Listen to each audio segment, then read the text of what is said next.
Bandeko, bienvenue dans votre magazine Jeunesse Congolaise au Travail TV, présenté par Wabino Pierre Moulumba. Bandeko, je vous remercie pour votre fidélité, pour tous nos abonnés, et je vous demande aussi de continuer à vous abonner, à distribuer nos vidéos pour une bonne interaction par rapport à l'actualité dans notre cher et beau pays, la République démocratique du Congo. Bandeko lelo toyoko loba makambo oyo etali actualité na mboka na biso. Alors premièrement tokolobela makambo oyo ezotala ba critères oyo premier ministre abimisi par rapport à ceux qui peuvent entrer travailler avec lui au sein de son gouvernement. Et tokolobela lisusu makambo oyo etali ce qui se cache. Et là, on a des bombana sima ya décision ya Glencore, ya kokanga usine oyo ya production et ya extraction pe ya minerai oyo cobalt na Mutanda. Alors qu'est-ce qui se cache derrière donc cette décision de Glencore? On va essayer de décortiquer bisonabino total qu'est-ce que qui se cache donc tokoye bisabino makamni nezo bombana na kati ya décision oyo. Alors, mais pour commencer, Bandeko, tozali na quelques tweets. Tozotanga bino quelques tweets, tozotaki kozwa par rapport à ya actualité ya mboka na biso. Tweet ya liboso ezali nanu ya présidence de la République, lelo autaki koyamba ambassadeur américain. Alors, na tweet wana balobi que le président de la République a reçu en audience son excellence Mike Hammer, ambassadeur des États-Unis. Il a déclaré avoir échangé avec le chef de l'État sur les préparatifs de la prochaine participation à la 74e session ordinaire de l'ONU, auquel le président de la République est invité. Le président Félix Antoine Tshisekedi se rendra donc à New York pour ce sommet. Yangwana Bayaki Kokutanana, ambassadeur ya États-Unis. Yangwana, ambassadeur des États-Unis, Ayaki Kokutanana, président Nabiso. Alors, deuxième tweet, Ezali, tweet Oyo, il y a porte-parole, il y a président, par rapport, il y a sorti à gouvernement. Alobi Boye, na tweet naye, apesi chronogramme, monsieur Kasongo Mwemba Yamba, alobi, chronogramme et critères de sélection des ministrables très contraignants, avec à la clé, un contrat de performance, la barre est placée très haut. Seuls les athlètes de haut niveau réussiront à la franchir. Tant mieux pour le pays. Vivement mardi. Donc, selon le porte-parole du président, Tokoki Koyeba, gouvernement Nabiso, déjà le mardi 12 août prochain. Tweet ya Misatou, on va se terminer par là par rapport à tweet. Et Zalui tweet Oyo et concernant le ministère de la Santé, ministère de la Santé, tweeté que nous avons lancé aujourd'hui le premier programme de livraison des vaccins par des drones en RDC. Donc, batindi drone et zalineti engins volants qui sont pilotables, donc bakoyiko pilotango à partir de C, batie engin wana bakangisi ndenge bozomona na bilili. Bakangisi koli ya ba vaccin bazotinda skoyo na ba zones les plus reculées pour éviter rupture ya ba vaccin dans ba zones les plus reculées. Donc le ministère de la Santé a fait usage des drones. Bandeko tozo telemela likambo oyo ya ba drone. Nous avons fait une émission selon laquelle la guerre de l'Est ya mboka na biso ezali koboma chaque jour, matin, midi, soir. Bandeko na biso bazali kokufa. Insécurité ezali ko déstabiliser de plus en plus mboka na biso. À l'époque, on avait préconisé que avec l'évolution de la technologie, notre pays pouvait se doter des satellites méostationnaires qui ne sont pas vraiment beaucoup coûteux. Nous avons vraiment l'expertise là-dessus. Les satellites méostationnaires qui peuvent être placés en constellation pour contrôler le mouvement dans la frontière nabiso. Parce que toi na babomaka na butu. Babomaka à l'improviste. À défaut des satellites méostationnaires qui peuvent être placés en constellation pour étendre la photo nango, na état-major général, etc. Ba drone et occupé kosala musala oyo. État-major général Nabiso, ministère de la défense Nabiso, et soit exemple, il y a ministère de la santé. Le ministère de la santé a utilisé ba drone pour tindaka ba vaccin. Un programme expérimental dans Bandaka, à l'Équateur. Mais le ministère de la Défense peut utiliser les mêmes drones juste pour prendre des photos et des vidéos nocturnes pour voir qui fait quoi. Parce que les accusations, le Rwanda a infiltré, l'Ouganda a infiltré, les ADF, tout ça, toutes ces accusations restent infondées à partir du moment où la preuve est alité. Le ministère de la Défense Nabiso, koki ko utiliser ba moyens modernes, oyo na koki koloba, ce n'est pas vraiment coûteux, drone, faire voyager en toute la nuit pendant une période donnée. Parce qu'on soit vidéo, toutes ces vidéos-là, toutes ces photos-là peuvent être des preuves que batouana bakokiko funda bango na CPI, batouana bakoki kokanga bango na mboka na biso, basa la prison, etc.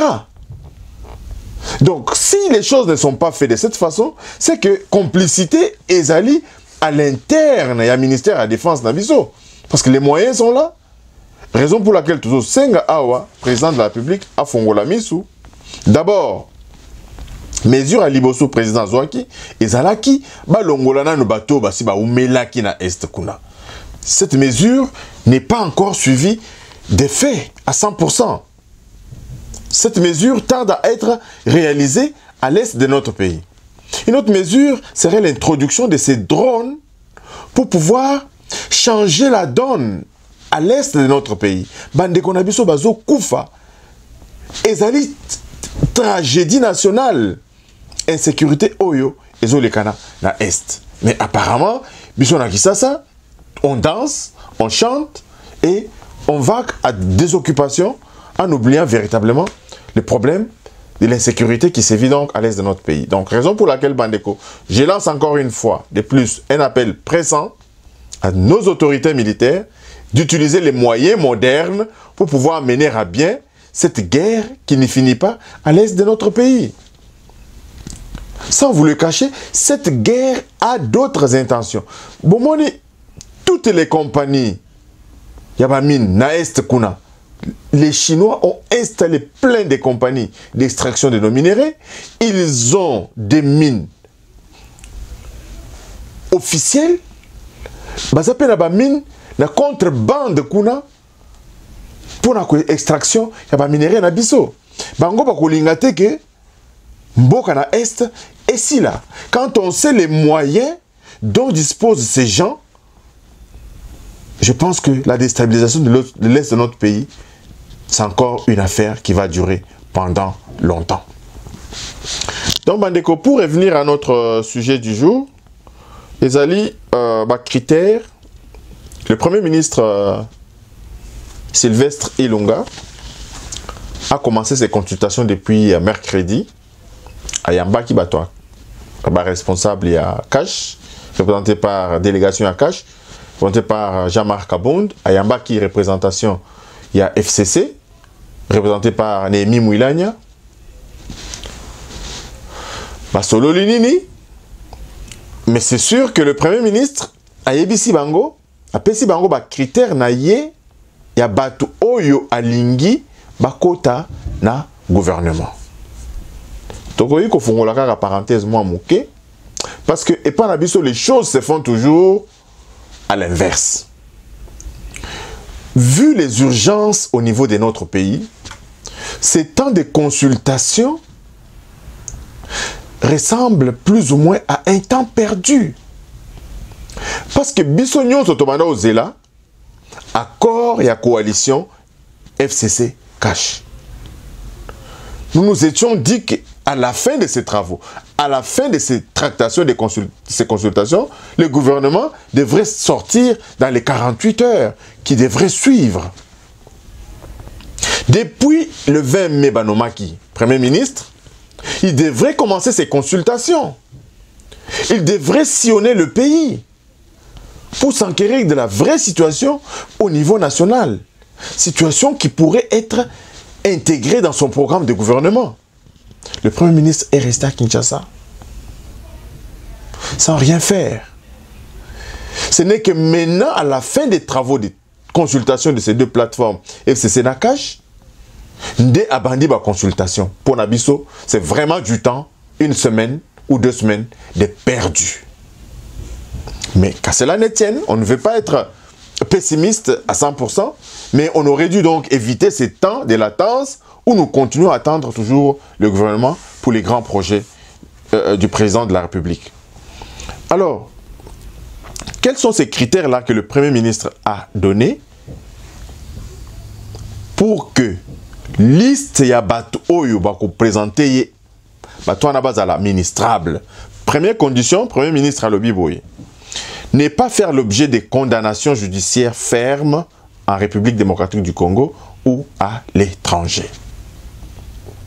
Donc, Soko Lingo comme un ministre, il ne faut pas faire l'objet de condamnations judiciaires dans Mboka Nabiso ou bien dans Mboka Bapaya. Nous allons juger le Premier ministre à la parole. Parce que Toyebi que, Bandeko Nabiso à la FCC, ils ont une 15aine d'individus qui sont frappés par son premier critère ici. Et on va voir. Et de quels moyens le Premier ministre dispose-t-il de checker, de vérifier les casiers judiciaires des membres, des listes qui lui seront présentées? Nous estimons bien que le Premier ministre a les moyens de sa politique. Donc, à vérifier effectivité, ceux qui bateau vont aller condamner ou pas. Parce qu'il y a ceux qui sont connus, au Toyebi, au Balobelara, il y a d'autres, pour les affaires parfois privées, ce n'est pas divulgué Toyebi Bangote. Est-ce que le Premier ministre a les moyens de vérifier les casiers judiciaires des ministrables en RDC et en dehors de la RDC? On va le savoir. Deuxième critère, Premier ministre Azoloba, que tout celui qui pourra être ministrable doit accepter d'adhérer au code de conduite du gouvernement de la République. Nous voulons Koyeba code de conduite ouana, monsieur Sylvestre Ilunga. Vous devez mettre à la disposition du public Toyeba code de bonne conduite ouana. Parce que c'est à partir de ce code de bonne conduite-là que nous pourrons commencer à juger aussi les actions des uns et des autres. Ça va éviter que nous puissions basculer dans les rumeurs, nous puissions basculer dans les procès d'intention. Tolingi Toyeba, code de bonne conduite Oyo. Évidemment, le président de la République en avait aussi parlé. Code de bonne conduite de tous ceux qui seront au gouvernement. Le Premier ministre demande aussi les compétences, l'intégrité, la capacité de travailler en équipe. En matière de compétences, tu as que critères on les a malam. Mais la FCC, c'est constitué essentiellement des professeurs d'université, théoriquement compétents, sur papier compétents. Nous avons vu, professeur Oyo dans le gouvernement, dans les girons du pouvoir au pays, ils ont foutu la merde. Ils ont foutu la merde. C'est bien de retenir ces critères, mais les critères d'intégrité doivent être aussi privilégiés. Mais comment le Premier ministre pourra-t-il mesurer ces critères d'intégrité, la capacité de travailler en équipe? Le Premier ministre doit insister aussi sur cette problématique. Ce n'est pas qu'aux zones à gouvernement, tu rends des comptes à Kabila. Non. Ce n'est pas que tu es au gouvernement, le président de la République signe des ordonnances pour les appliquer, tu commences à être malade. Non. Quatrième critère, Bandeko, Ezali, Alsengi na Batunyonso, na FCC na cash, va doser entre ancienne génération, la nouvelle génération, la génération montante paix. Donc nous devons voir Bilongi Yassika. Il y a beaucoup de jeunes très compétents dans notre pays qui doivent aussi intégrer le rang du gouvernement. Parce que Toloba qui a l'émission, Toboyi politique ya cheval, les mêmes porteurs et les mêmes portés. Kaka bilongi ya kalawana, bokezana na banzelate, bokezana na école te, bokezana eloko moko te, et toujours bino bolingi sou bozonga. On ne veut pas de cela. On veut donner la chance à d'autres, à des nouvelles personnes qui peuvent apporter leur expertise. Moi, j'ai vu, par exemple, monsieur Mwadjanvita, qui était candidat à la présidence de la République, Noël Tiani, Mwadjanvita, qui est un homme extrêmement compétent, qui a de l'expertise, qui a eu de l'expertise à l'extérieur de notre pays, qui peut être bel et bien utile au gouvernement. C'est une nouvelle figure au pays. Il peut vraiment apporter sa contribution à l'édification donc de notre pays. Ça, ce n'est qu'un exemple que j'ai cité. Il y en a beaucoup. Le Premier ministre demande encore veiller à la représentativité significative du genre. C'est vrai. Nous avons beaucoup apprécié que le président honoraire Kabila puisse désigner Mme Mabunda à la tête de notre Parlement. C'est très bien. Nous voulons voir les figures féminines. Nous voulons voir les femmes jouer un rôle de premier plan dans notre pays. Ici, au Canada, par exemple, la plupart des provinces sont gérées par les premiers ministres femmes. Et le pays marche à merveille. Et nous voulons aussi que ces critères, nous félicitons vraiment le Premier ministre par rapport à ce critère. Le 6e critère, c'est veiller à l'équilibre géopolitique. On ne veut pas que tous les ministres soient du Chaba. On ne veut pas que tous les ministres soient du Kasaï. On ne veut pas que tous les ministres soient de l'Équateur. On veut que notre pays a 26 provinces, qu'il y ait au moins une bonne représentativité. Alors, Bandeko, nous étions en train de parler de Glencore qui a fermé son usine de production du cobalt à Mutanda, qui est une très grande usine de production dans le monde, du cobalt, de ce minerai. Alors, qu'est-ce qui se cache derrière cette fermeture? D'abord, les raisons officielles sont telles que, selon Glencore, Bakangi, Usinuana, parce que cours, il y a matière Oyo, et s'effondrer. Donc, jusqu'à l'année dernière, vous vous rappelez, le cobalt s'est vendu, la tonne de cobalt s'est vendue jusqu'à 95 000 $. Mais cette année, la tonne a chuté à 24 000 $, jusqu'à 24 ou 25 000 $, je crois, si mes chiffres sont bons, jusqu'à 25 000 $. Alors, pour Nabango, la demande en production des voitures électriques qui était prévue initialement n'a pas suivi la production. Ce qui fait que Bazo s'est retrouvé dans la production ébélée alors que demande est allée moquer. On continue toujours à produire les véhicules à essence et à diesel, ce qui fait que demande des voitures électriques est allée nanou yakokita.